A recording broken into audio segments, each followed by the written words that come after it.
Funaka. A very good morning to you all. First of all, let me start by saying that I'm deeply honored to be here to join you for this two-day workshop. And I thank you for sparing the time of your very busy schedules. I know that many of you are extremely busy. And I see a lady like Andy Fina here, the president of the Samusolo Marama, somebody who leads women's organizations, women's organization. And I know that the women of Fiji are very busy every day. And they are the real faces of the community. And I'm very happy to see you, ma'am. Thank you for your presence, sparing the time to come and share with us, and also to contribute to the document that we are trying to prepare. I wish to acknowledge once again the presence of all our stakeholders. All the stakeholders, both from government, the civil society organizations, and as well as the private sector. I acknowledge the presence of the media. I know that we are all here to form a partnership on behalf of Fiji. That's what I want to acknowledge. I acknowledge a good gentleman who operates his own farm. We've met once for the first time last December. It's good to see you continue to commit yourself to what you believe is important for Fiji. Today's workshop, in our view, is very important because all of you, I know, are experts already on this issue. Fiji is trying to put up a case to the World Bank. We're trying to put up a case to the World Bank that we could help address climate change through our emissions reduction. That is really what we are trying to do. We're trying to continue to champion climate change. Because we all know that climate change knows no boundaries. It will affect anyone and everyone. And we are trying to work to be proactive by trying to see what we can do to address climate change. For the Ministry of Forestry, we've initiated a program, 4 million trees in 4 years program. We also want to partner with you. It is part of our effort to address climate change. Before I talk about that program and a few others that the ministry is trying to do, let me talk about the formalities of our gathering here this morning. What exactly are we here to do?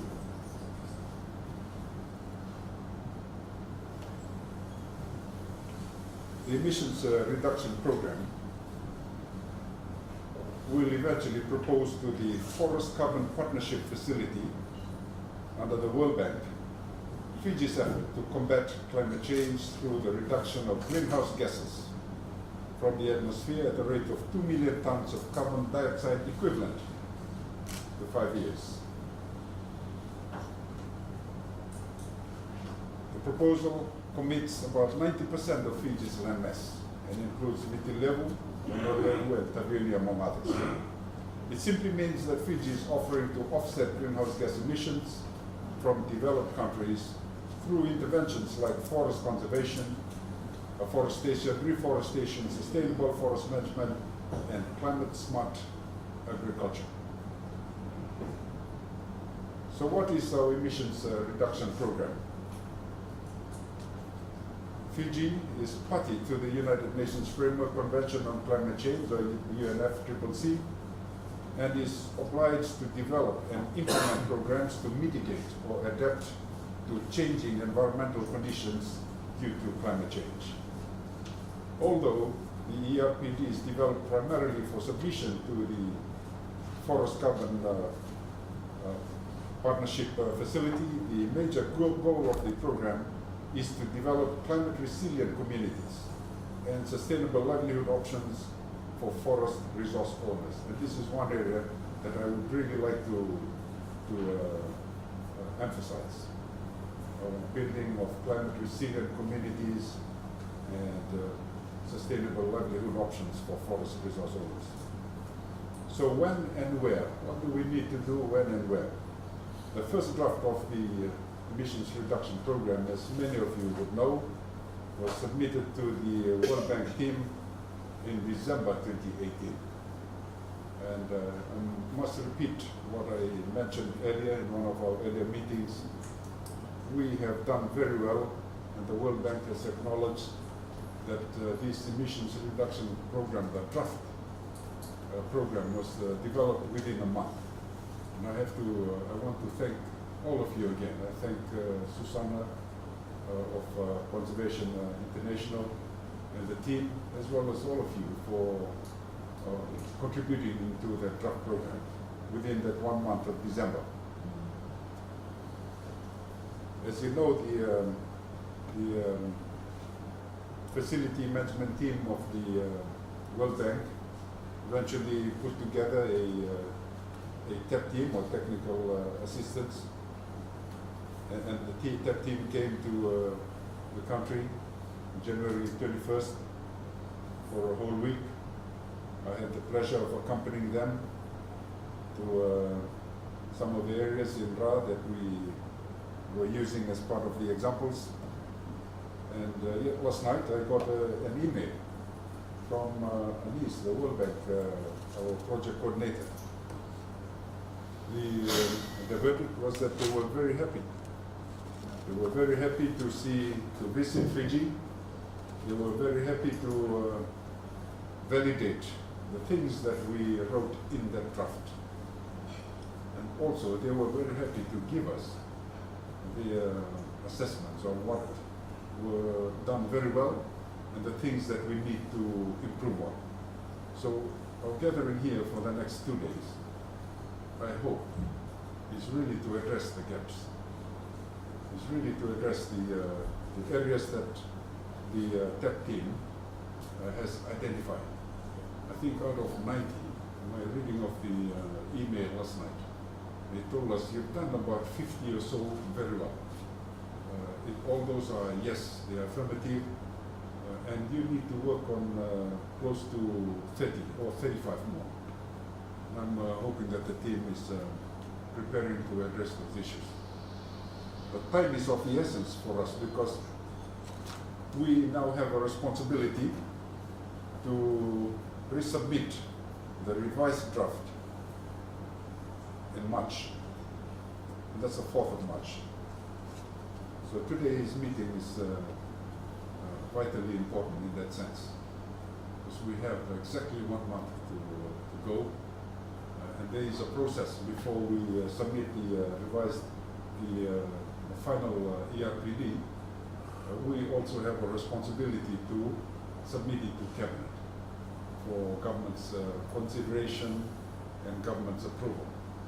But the reason is because there will be quite significant commitments that Fiji needs to ensure that at the government level, first of all, is to make sure that we're committed and that we deliver. So that's the timeline that we are looking at. We need to submit it to Cabinet, hopefully by the end of Feb, Cabinet's endorsement, before we have the opportunity to submit it to the World Bank in early March.